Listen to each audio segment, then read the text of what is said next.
Could a simple blend of cement and varnish fix cracks, glue bricks, and protect wood all at once? Well, today we're giving that idea a real test. It's the kind of budget-friendly hands-on trick many of us older folks appreciate. No fancy tools, just a bit of patience and curiosity. Let's mix it up and see what this combo can really do. Now let's mix our magic blend. Spoon in cement and give it a good stir. Right away it starts to thicken. That's what we want.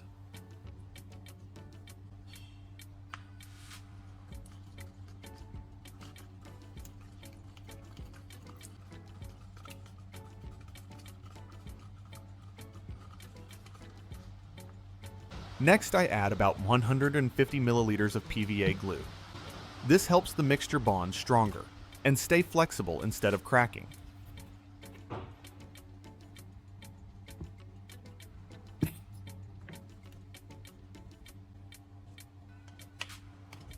A quick mix again, and you'll see it turn into a smooth, creamy paste ready for real repairs.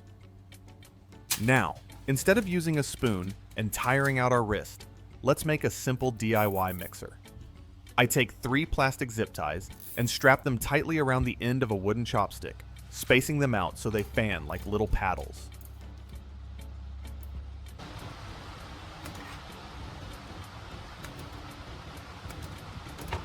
Then I pop the stick into my drill chuck and tighten it down. With one quick squeeze of the trigger, we've got a homemade power mixer. Drop it into our cup and let the drill do the work. The mix becomes smooth and even in just a few seconds.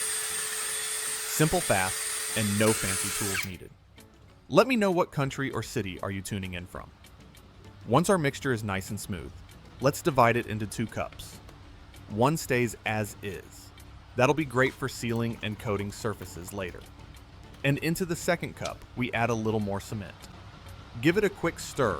This thicker batch will act more like a strong filler and bonding paste. 2 mixes, 2 different jobs, simple and smart. Now let's put that thicker cement mix to work. Here I've got a broken tile roof piece with a small hole.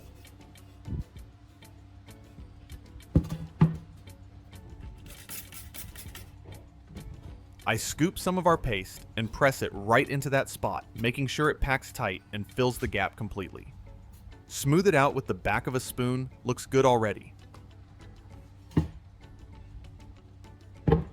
Next, we'll test the bonding strength.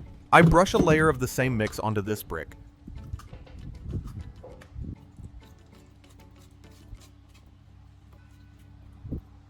Then place another brick on top and press them together firmly. No fancy clamps needed, just let it sit and cure. We're sealing cracks and gluing bricks not bad for a homemade formula. Time to turn the second batch into a waterproof wall coat.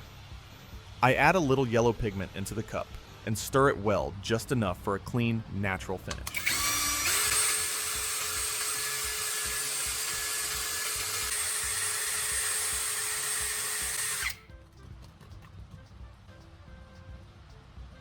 Now watch this using a small paint roller. I spread a thin, even layer right onto the wall. It goes on smooth sticks nicely and dries into a tough protective film. This isn't just paint, it's a sealer, a finisher, and a weather shield all in one. Perfect for outdoor walls, garden sheds, or any spot that needs extra durability. Now let's move on to the second mixture. This one is great for sealing wood cardboard and even metal. I start with a clean plastic cup and pour in some 90% alcohol.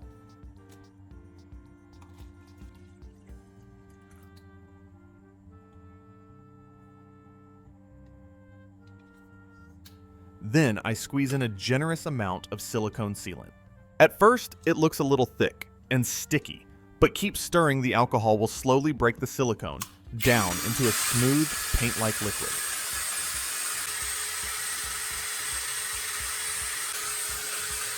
Once the mixture turns creamy, I add a pinch of red pigment and mix again.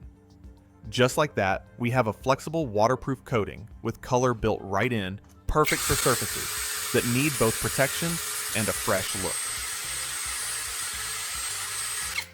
Now that our red silicone mix is ready, let's put it to work. I grab a piece of wood and a scrap of cardboard everyday materials we all have lying around. Using a marker, I draw a line down the middle of each piece. One side will get coated. The other side stays bare for comparison. With a small brush, I spread a thin, even layer of the mixture over 1/2 of each surface. It goes on smooth, almost like paint, but you can already feel it forming a flexible seal. We'll give this some time to dry, and later we'll see just how well it protects against moisture. Next, let's see how this red silicone mix performs on metal. I grab an old rusty steel plate, the kind most of us have sitting in the shed. First, I give it a quick scrub with a wire brush to remove loose rust and dust. No need to get it perfect, just clean enough so the coating can bond.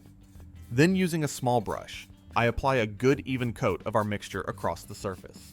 You'll notice it clings nicely and forms a flexible film, almost like a rubber seal. Now, we let it sit for a few hours to cure. When it dries, this layer should help protect the metal from moisture and slow down rust dramatically. Alright, time for results. First, look at the wood and cardboard test pieces. I pour some water over both surfaces, and if you watch closely, the side coated with our silicone alcohol mix stays completely dry. The water beads up and rolls off, just like a water repellent seal. Meanwhile, the uncoated side soaks it in right away. Big difference.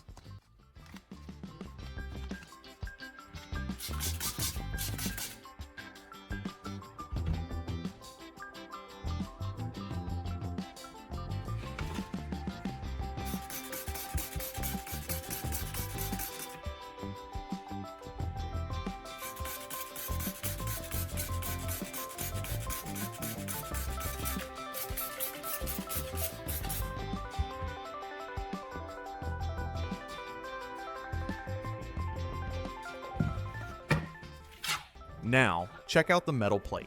The red coating is dry firm and hasn't chipped or peeled. I run my fingernail across it solid. Now, let's take a look at the cement varnish mix results. First, the broken roof tile. The patched spot is rock solid. Next, the 2 bricks we glued earlier. They're bonded tight. I hit the seam with a hammer and they don't separate. That's a strong hold for a simple homemade mix.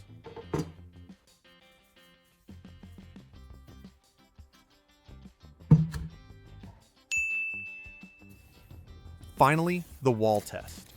The yellow coating dried firm and smooth, and when I spray water on it, nothing soaks in the surface, stays sealed and protected. Simple ingredients, impressive results. If you enjoy practical DIY tricks like this, don't forget to hit like, subscribe, and share the video. Thanks for watching. See you in the next project.